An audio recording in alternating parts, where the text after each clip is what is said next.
తెలుగు శ్రోతలందరికీ నమస్కారం అండి. మన అలనాటి కథలు ఎవర్ గ్రీన్ స్టోరీస్ ఛానల్కి మీ అందరికీ స్వాగతం. ఇదే నేను కోరుకుంది ధారావాహిక వింటున్నామండి. రచన శ్రీమతి పి రేణుక గారు. ఇంకా ఆలస్యం చేయకుండా మనం కథలోకి వెళ్ళిపోదామండి. వీడియో చూసిన వెంటనే లైక్ చేసి షేర్ చేసి తప్పకుండా సబ్స్క్రైబ్ చేసుకోండి మన ఛానల్ని. బెల్ ఐకాన్ యాక్టివేట్ చేసుకోండి. చివరి రోజు ఫోన్ పెట్టేసే ముందు నువ్వు ఓ మాట అన్నావు. నాకు ఏదో ఓ ముఖ్య విషయం చెప్పాలన్నావు. ఏంటది? ఆ రోజు మా ఇంటి అడ్రస్ కూడా అడిగావు. ఎందుకు? ఆదిత్య సూటిగా చూస్తూ ప్రశ్నిస్తుంటే అప్పుడు పొంగుకు వచ్చింది ఇందులేఖకు సముద్రం అంత దుఃఖం. బిగ్గరగా ఏడుస్తూ పోర్టికో మెట్ల మీద కుప్ప కూలిపోయింది. ఏమైంది ఇందు? ఏడవకు, నువ్వు ఏడవకు. అయ్యో, నేను రాకుండా ఉండాల్సింది. తను కూడా ప్రక్కనే మెట్ల మీదే కూర్చొని పశ్చాత్తాపడిపోతూ అన్నాడు. ఇప్పుడు మీరు అడక్కపోయినా నేను చెప్పేదాన్ని ఎలా చెప్పాలి అని ధైర్యం కూడా తీసుకుంటున్నాను. ఏంటి? ఆదిత్య స్వరంలో సందేహం. ఈ విషయం ఇప్పుడు చెప్పడం వల్ల ఎలాంటి ప్రయోజనం లేదు. కానీ మీకు చెప్పకపోతే నాకు నేను మీ దృష్టిలో దోషిగా మిగిలిపోతానన్న బాధ పీడిస్తుంది. మీరు వెళ్ళిన 15 రోజులకు తెలిసిన విషయం నన్ను నిజంగా కంగారు పెట్టలేదు. సంతోషంతో ఉక్కిరి బిక్కిరయ్యాను. మీరు అక్కడ ఉన్నా నేరుగా మీ ఇంటికి వెళ్ళాలనుకున్నాను. నాకు అంత ధైర్యం నా కడుపులో అప్పుడప్పుడే ప్రాణం పోసుకుంటున్న పిండం ఇచ్చిందేమో. తర్వాత రోజు డాక్టర్ దగ్గరకు వెళ్ళి కన్ఫర్మ్ చేసుకున్నాక చెప్పాలనుకున్నాను అని కాస్త ఆగి గట్టిగా ఊపిరి తీసుకుంది.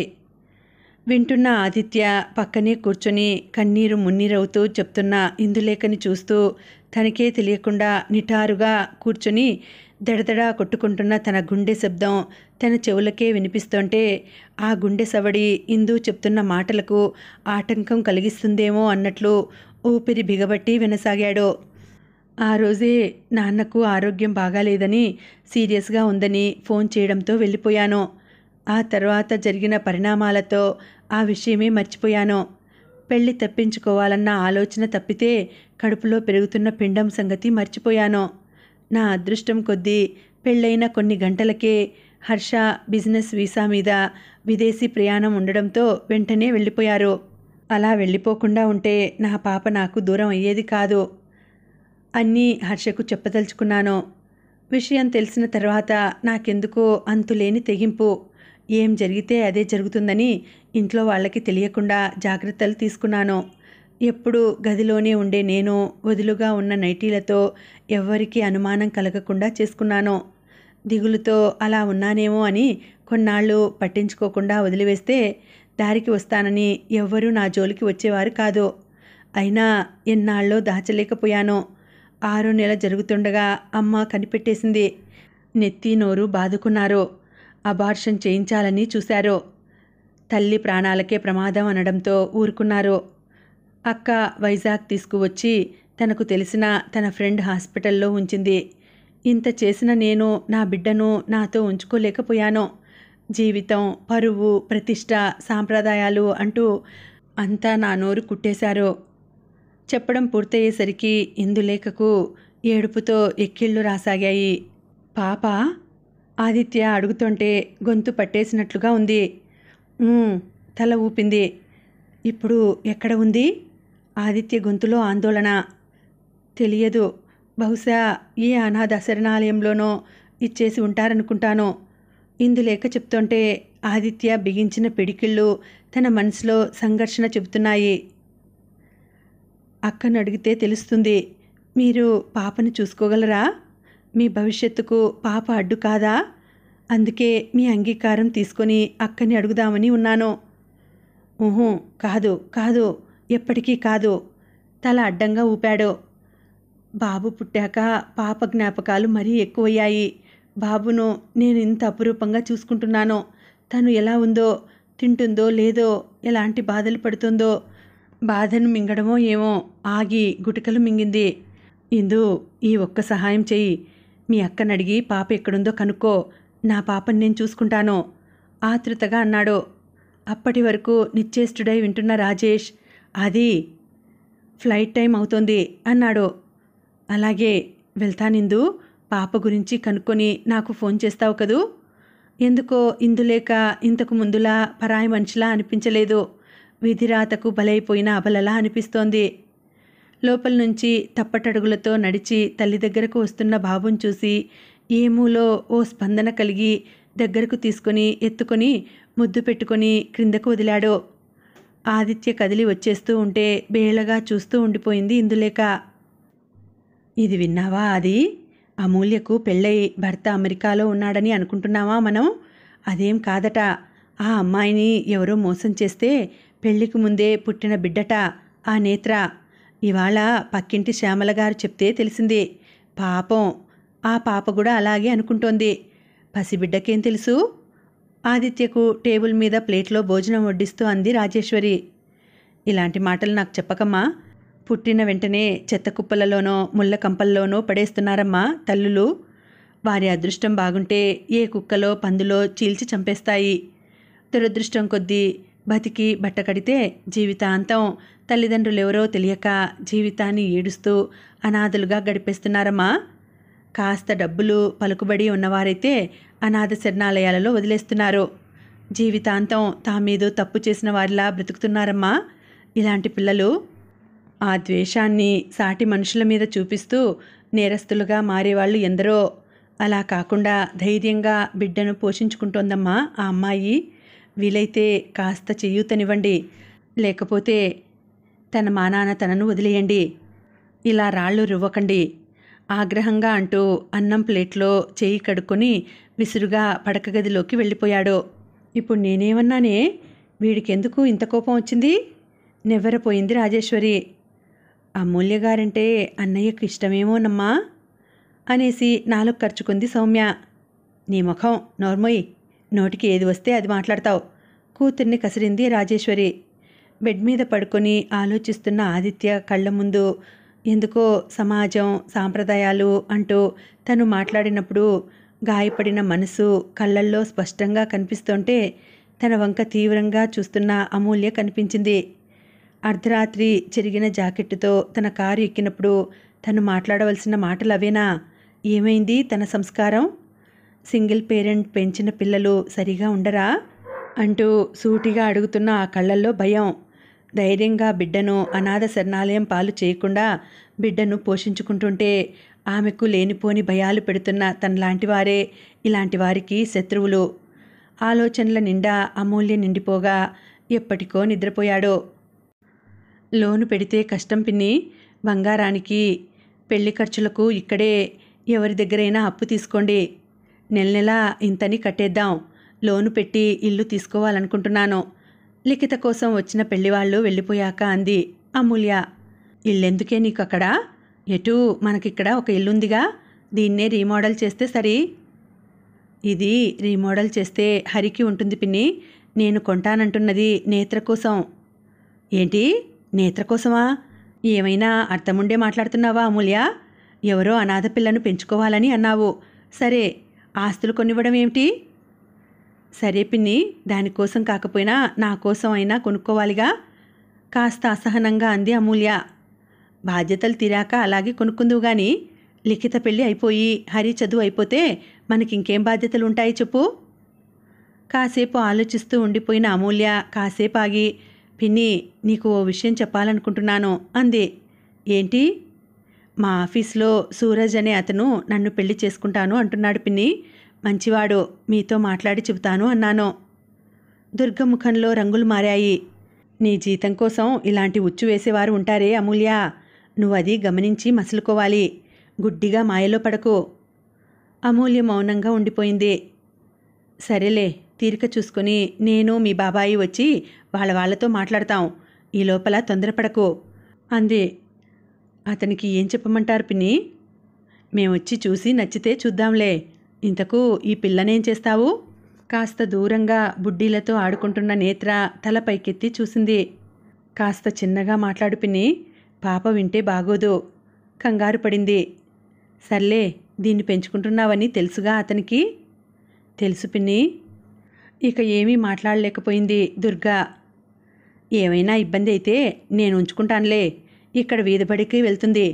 అయినా నేను ఉంచుకుంటానంటున్నా వినకుండా తీసుకుని వెళ్ళి అక్కడ వేలకు వేలు తగిలేసి అంత పెద్ద కాన్వెంట్లలో చేర్చడం అవసరమా చెప్పు? ఎంతసేపు మాట్లాడినా భూమి గుండ్రంగా ఉండును సామెతగా అక్కడికే వచ్చి ఆగుతున్న పిన్నిని చూసి కంపరం అనిపిస్తున్నా ఎదురు తిరగలేదు ఎందుకో. మమ్మీ, నీకు పెళ్ళా? ఇంటికి తిరిగి వచ్చాక నిద్రపుచ్చేందుకు కథలు చెప్తుండగా ఉన్నట్టుండి అడిగింది నేత్ర. ఒక్క క్షణం ఏం చెప్పాలో తోచలేదు అమూల్యకు. మరి నీకు డాడీ కావాలన్నావుగా? హై, డాడీ వచ్చేస్తలా? పడుకుని ఉన్నదల్లా లేచి కూర్చుంది. లా ఇప్పటికీ సరిగ్గా పలకడం రావడం లేదు. ఎందుకనో డాక్టర్కు చూపించాలి. యుఎస్ నుంచి వచ్చేసాలా? అవును బంగారం, నువ్వు పడుకో ముందు. ఒక్క అబద్ధం ఎన్ని అబద్ధాలను పలికిస్తుందో కదా. బుద్ధిగా పడుకుంది. ఒక్క క్షణం కళ్ళు మూసుకొని మరు నిమిషంలో కళ్ళు తెరిచింది. మమ్మీ, నేను డాడీని చూస్తాను. సరే పడుకో, జో కొడుతూ అంది. ఇప్పుడే పడుకోమన్నానా? Mummy, daddy. ష్. నిద్రపోయాక నుదుటి మీద ముద్దు పెడుతూ పిచ్చి పిల్ల అనుకుంది. హలో, వచ్చేశారా? చనువుగా పలకరించాడు ఆదిత్య. పార్కింగ్లో అమూల్య స్కూటీ తీస్తుండగా అంటూనే కాస్త ఆశ్చర్యానికి లోనైంది. చకచక పక్కనే ఉన్న కారు దగ్గరికి వెళ్తూ రండి రండి, మీకోసం కావలసినంత పని ఎదురు చూస్తూ ఉంది. పండగ చేసుకుందరు కానీ. స్నేహపూర్వకంగా చిన్నగా నవ్వాడు. ఏమైంది బాస్కి? మనసులోనే నెవ్వరపోతూ మొహమాటానికి తను కూడా చిన్నగా నవ్వింది అమూల్య. స్కూటీ స్టార్ట్ చేయబోతుండగా నేత్ర ఎలా ఉంది? కారులో కూర్చొని స్టార్ట్ చేయబోతూ కిటికీ అద్దం దించి చూస్తూ అడిగాడు. బాగుంది చెప్తూనే స్కూటీని ముందుకు వేగంగా నడిపించింది. కిటికీ అద్దం తిరిగి మూసేస్తూ అమూల్య ముఖంలో నెవ్వరపాటు గమనించి నవ్వుకున్నాడు. ఈ అమ్మాయిని తప్పుగా అర్థం చేసుకున్నాడు ఇన్నాళ్లుగా. కానీ తన తప్పు తాను తెలుసుకోగానే అవతలి వారికి తన మీద ఉన్న అభిప్రాయం మారుతుందా? వెళ్లేదారిలో అమ్మ తీసుకురమ్మన్న సరుకులు తీసుకుని డిక్కీలో పడేసి ఆఫీస్కి వెళ్ళేసరికి ఆఫీసు కాస్త కోలాహలంగా కనిపించింది. అందరూ అమూల్య డెస్క్ దగ్గర నవ్వుతూ కనిపించారు. ఎందుకో ఎప్పటిలా సీరియస్గా లోపలకు వెళ్ళాలనిపించలేదు. తను కూడా వారి దగ్గరకు నడిచాడు. Any good news? అందరినీ అలవోకగా చూస్తూ అడిగాడు.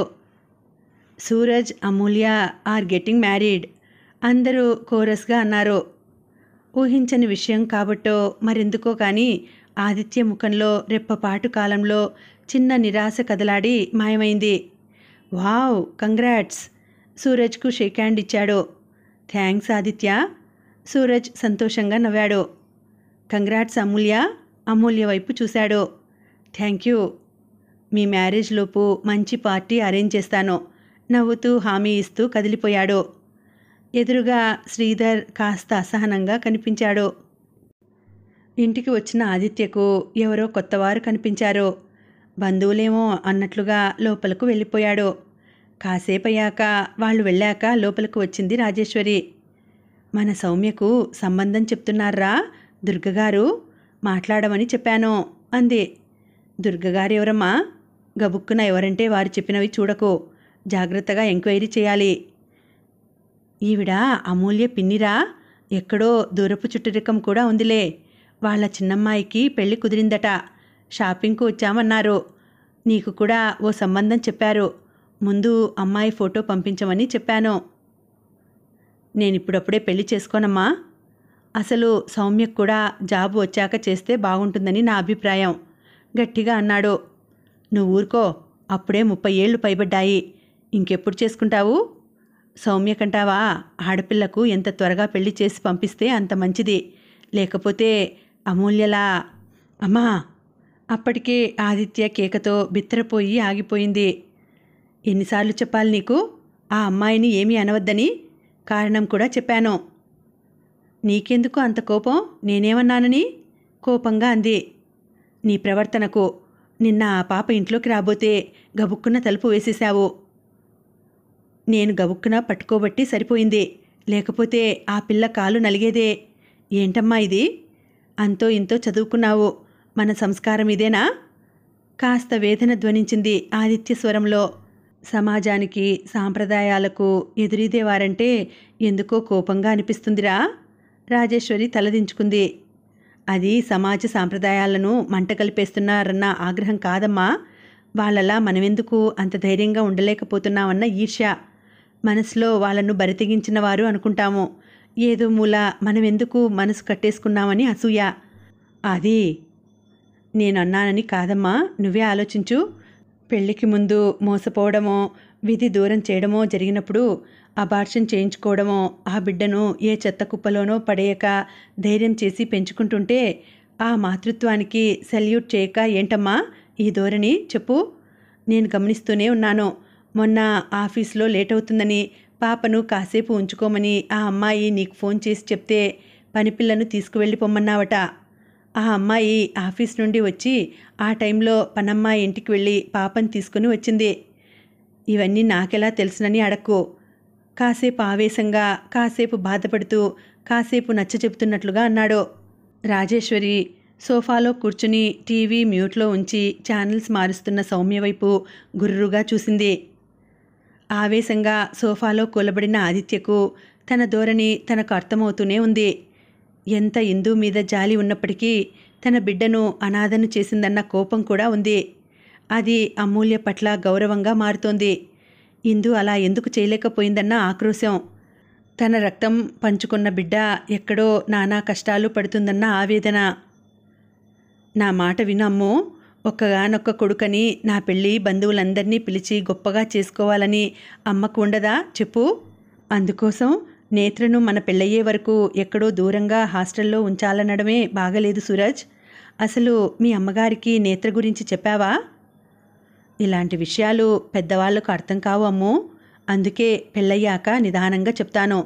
అవన్నీ నేను చూసుకుంటాను. అంటే అంతవరకు పాపం దూరంగా హాస్టల్లో ఉంచాలి అంతే కదూ? తీక్షణంగా చూసింది. పెళ్ళికి చెల్లి అత్తగారి తరపు బంధువులు మా బంధువులు అంతా వస్తారు కదా. పాపను ఎవరని చెప్తాం? నిజమే చెప్పు. నేను దత్తత తీసుకున్న పాప అని. మొండిదాన్లా మాట్లాడకు. ఎవరైనా నమ్ముతారా అలా చెప్తే? నువ్వు నమ్మిన మాటను అందరికీ చెప్పలేవా? అంటే మనం నమ్మిన మాటను కూడా మనం ఎవరికీ చెప్పలేకపోతే ఒకనాటికి 10 మంది చెప్పిందే సిద్ధాంతం కాదా? అది అబద్ధమైనా మెజార్టీని బట్టి నిజం అబద్ధం, అబద్ధం నిజమైపోదు. ఇక చాలు సూరజ్. నీకు ఇన్ని సమస్యలు ఉన్నాయనే రిజిస్టర్ మ్యారేజ్ అన్నాను. అలా కాదు అంటున్నావు. నేను ఆలోచించడం కాదు, నువ్వే ఆలోచించుకో నిష్కర్షగా చెప్పేసింది. సూరజ్ విసురుగా వెళ్ళిపోతూ గట్టిగా వేసిన తలుపు అమూల్య గుండె తలుపును కూడా మూసేసింది. Mummy, daddy ఎప్పుడొస్తాలు? ఆదివారం కూర్చొని హోంవర్క్ చేయిస్తుంటే నేత్ర ప్రశ్న. ఇప్పుడు కాదు, నిదానంగా వస్తారట. నువ్వు రాయి ముందు. ఎంత హోంవర్క్ పెండింగ్ ఉండిపోయిందో చూడు. రేపటికి స్కూల్లో ఇవ్వకపోతే పనిష్మెంట్ ఇస్తారు. చకచక రాసేయాలి. త్వరగా కానివ్వు. అమూల్యకు విసుగొచ్చేసింది. అమ్మమ్మ నిన్న ఫోన్లో డాడీ లాడని చెప్పింది. బుంగమూతి పెట్టింది. రావడం లేట్ అవుతుందని చెప్తున్నాను. ముందు రాయి. ఉదయం నుంచి ఒకటే గోల, డాడీ డాడీ అంటూ. స్కూల్లో ఫ్రెండ్స్కు చెప్పిందట ఆగస్టు 15 ఇండిపెండెన్స్ డేకు వాళ్ళ డాడీని తీసుకువస్తానని. మెత్తగా ఉంటుంది కానీ కనిపించని మొండితనం. అందుకే ఏమీ ముందుగా హామీలు ఇవ్వదు. ఒకటేసారి తీసుకువచ్చి ఇవ్వడమే. ముందుగా చెప్తే అర్ధరాత్రి అయినా తెచ్చి ఇవ్వవలసిందే. మమ్మీ, డాడీ 2 అక్షరాలు రాసి మరలా తలెత్తింది. వీప్ మీద ఫట్మని ఒకటిచ్చింది. అమూల్య ఒక్కసారిగా హడలిపోయి ఏడుపు లంకించుకుంది. ముందు రాయమని చెప్తుంటే మరో 2 పీకింది. ఆఫీసులో వ్యంగ్యోక్తులు పట్టించుకునే అలవాటు ఎప్పుడూ కూడా లేదు. కానీ ఈ సూరజ్తో పెళ్లి వ్యవహారం, పెళ్ళి ఆగిపోవడం ఇవన్నీ ఒక ఎత్తైతే పిన్ని పాపకు డాడీ రాడని చెప్పవలసినంత అవసరం ఏంటి? పాప ఏడుస్తూ పరిగెత్తుతుంటే స్పృహలోకి వచ్చినట్లయి పట్టుకోబోయింది. చేతికి చిక్కకుండా పరిగెత్తి రివ్వున ఆదిత్య వాళ్ళింటి తలుపు తీసి ఉండడంతో వాళ్ళింట్లోకి వెళ్ళిపోయింది. ఈ మధ్య ఆంటీ ఎప్పుడూ తలుపు లాక్ చేసి ఉండడంతో పాప అటు వెళ్ళడం తగ్గింది. తాను కూడా వెనకాలే వెళ్ళింది. ఆదివారం కావడం వల్లేమో తీరికగా పేపర్ చదువుకుంటున్న ఆదిత్య లుంగీతో కంగారుగా ఎదురొచ్చాడు. పాపను దగ్గరకు తీసుకుంటూ ఏమైంది అన్నాడు. హోంవర్క్ చేయమంటే అరే, హోంవర్క్ చేయకపోతే ఎలా? వెళ్ళు. భుజం మీద నుంచి క్రిందకు దించబోయాడు. ఊహూ ఏడుస్తూ గట్టిగా హత్తుకుపోయింది. సరే, మీరు వెళ్ళండి, కాసేపయ్యాక వస్తుంది. ఊహూ వస్తుందిలేండి, ఎందుకు రాదు? బలవంతంగా లాక్కుంటుంటే పాప గౌనుకు ఆదిత్య టీషర్ట్ గుండి చిక్కుకుంది. ఆదిత్య పాపను కొద్దిగా దూరంగా పట్టుకుంటే అమూల్య గుండి జాగ్రత్తగా తొలగించింది. ఓ పట్టాన వదిలిరాని చిక్కును వదిలించేలోపు అమూల్య బుగ్గలు ఎర్రమందారాలయ్యాయి. గుండీని తొలగించే క్రమంలో అమూల్య చేతివేళ్లు ఆదిత్య హృదయం మీద జుట్టును తాకుతూ గిలిగింతలు పెడుతుంటే ఆదిత్య చూపులు అంత సన్నిహితంగా ఉన్న అమూల్య వదనం మీద నుంచి కదలి రానన్నాయి.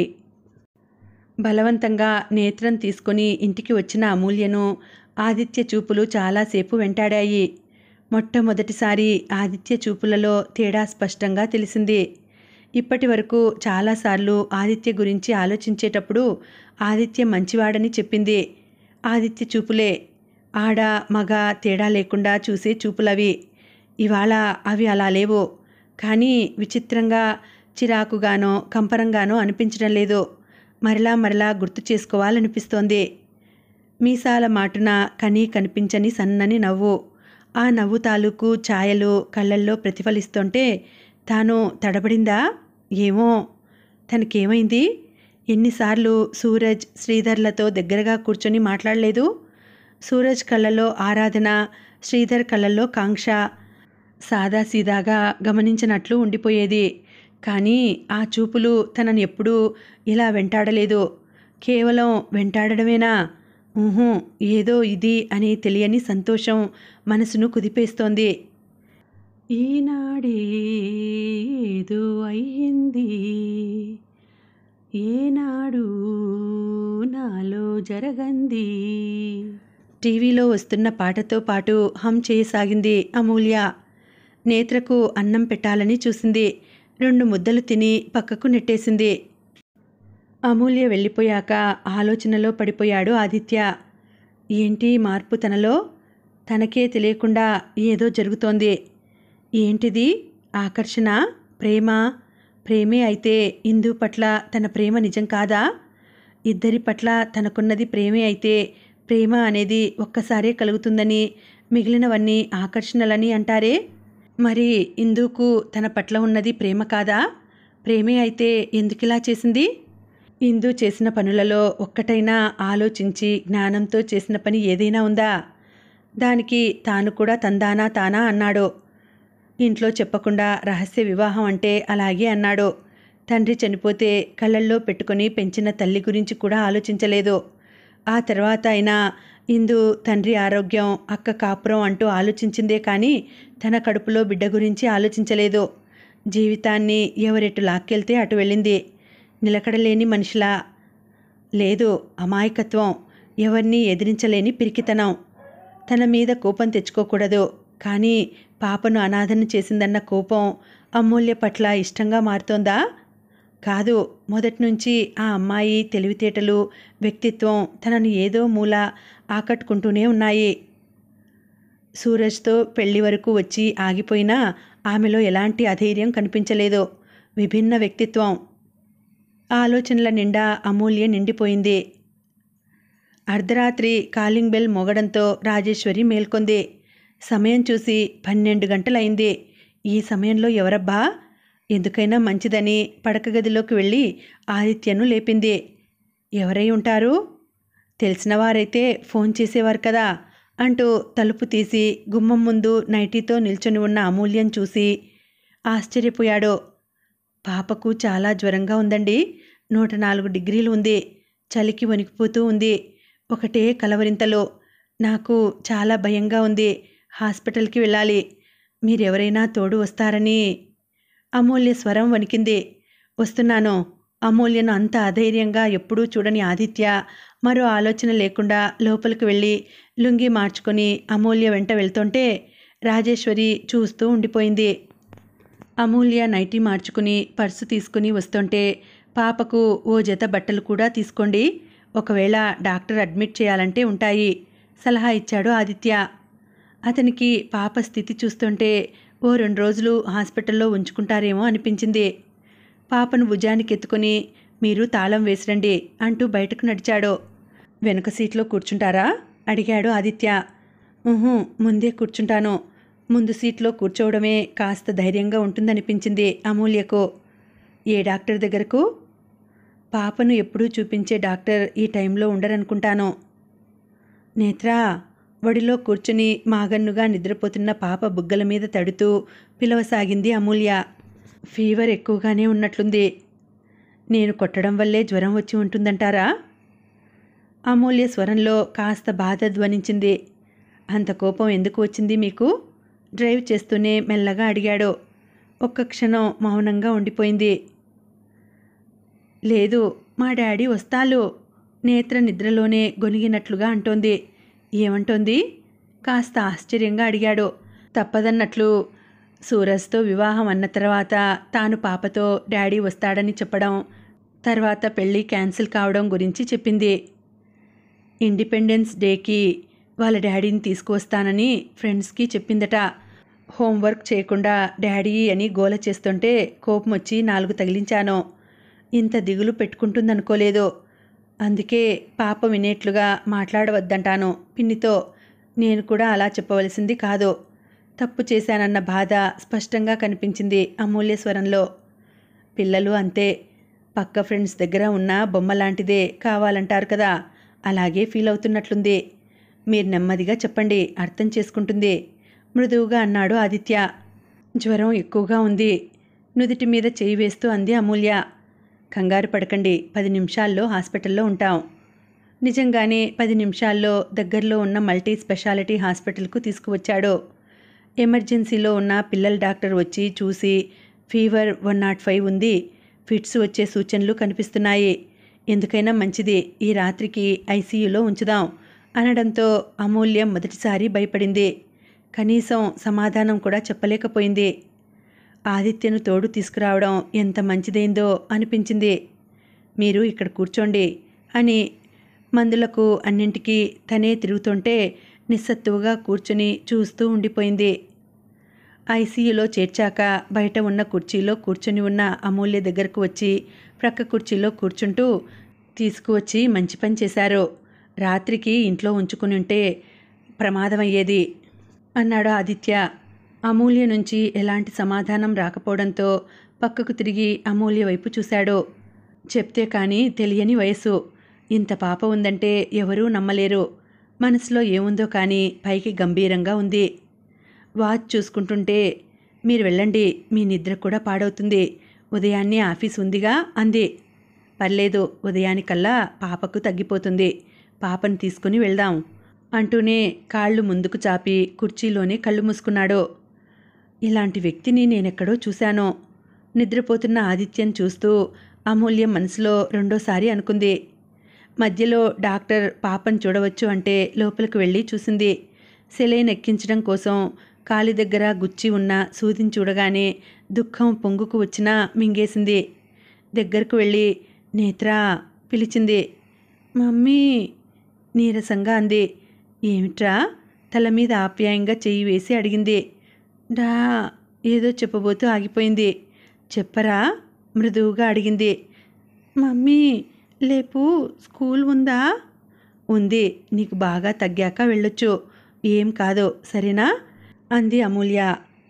ఇండిపెండెన్స్ డేకు స్కూల్కు వెళ్ళను. ఏం అడగబోయి అలాగే నీ ఇష్టం అంది. మళ్ళీ మాగన్నుగా కళ్ళు మూసుకుంది. ఫీవర్ తగ్గలేదు డాక్టర్. బయటకు వచ్చాక డాక్టర్ను అడిగింది. వెంటనే తగ్గదులేండి, మార్నింగ్కు తగ్గుముఖం పట్టవచ్చు అన్నాడు డాక్టర్. వచ్చి కుర్చీలో కూర్చుంటుంటే ఆదిత్యకు మెలకువ వచ్చింది.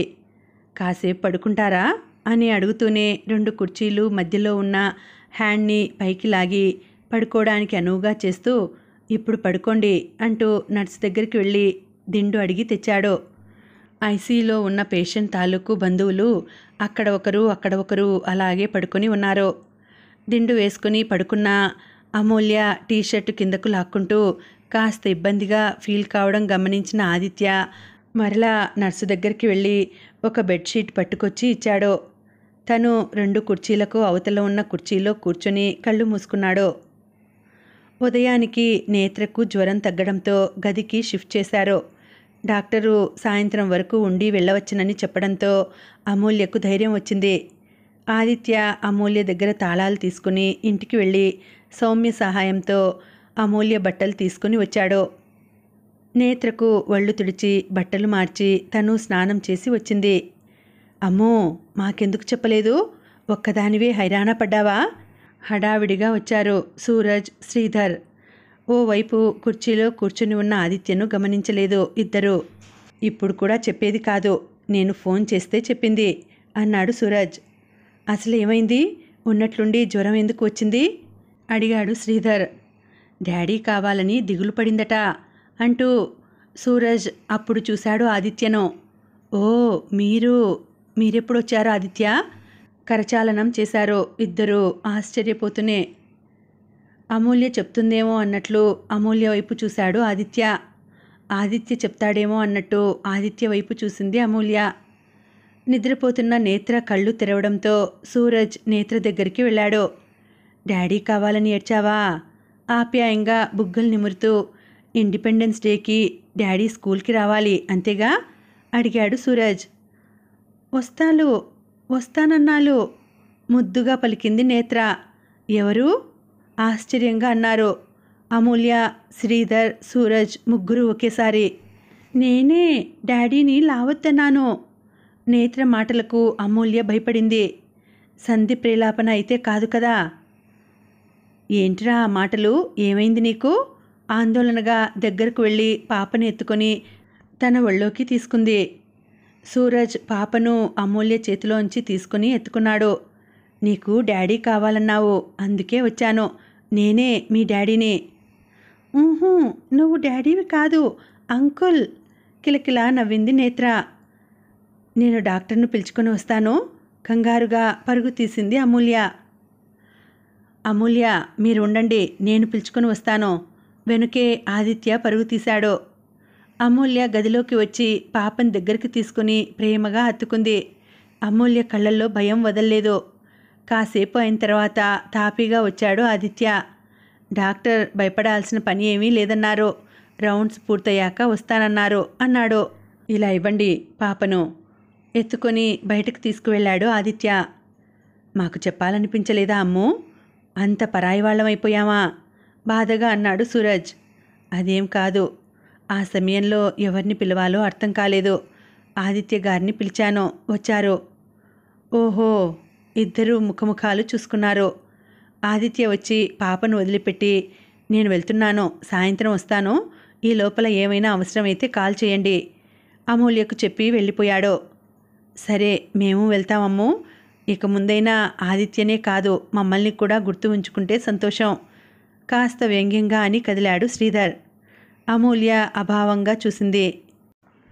ఇంటికి వెళ్ళగానే, ఎలా ఉందిరా ఆ పిల్లకు? ఉదయం వచ్చావే కానీ హడావిడిగా పరుగులెట్టావు అడిగింది రాజేశ్వరి.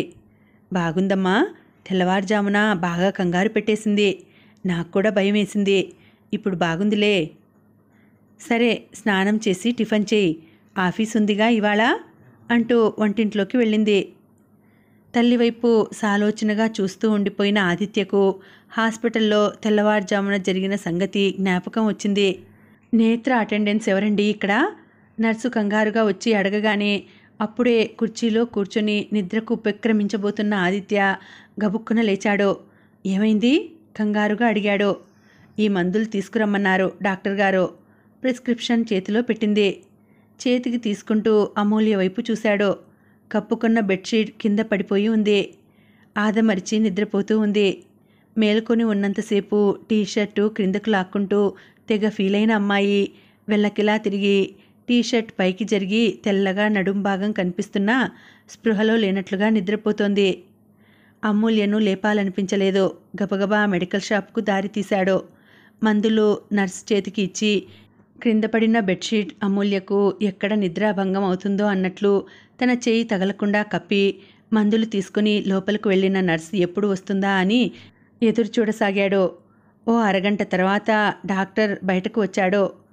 నేత్ర డాడీ? డాక్టర్ సందేహంగా చూస్తూ అడిగాడు. ఒక్క క్షణం నిద్రపోతున్న అమూల్య వైపు చూసిన ఆదిత్య యుఎస్లో ఉంటారు డాక్టర్ అన్నాడు. పిల్లల కంటే డబ్బు ఎక్కువటండి ఆయనకు, రమ్మని చెప్పండి. ఇలాగే ఉంటే ఆ పసిప్రాణం దిగులు పెట్టుకుని పోతుందని చెప్పండి.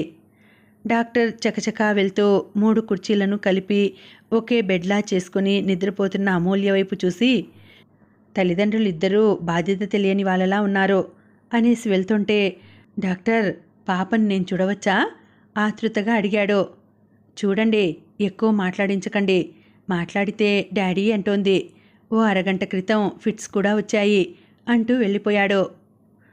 నేత్రా, ఆదిత్య స్వరం బాధతో వణికింది. సెలైన్ పెట్టిన చెయ్యి కదలకుండా బెడ్కు కట్టేసి ఉంది.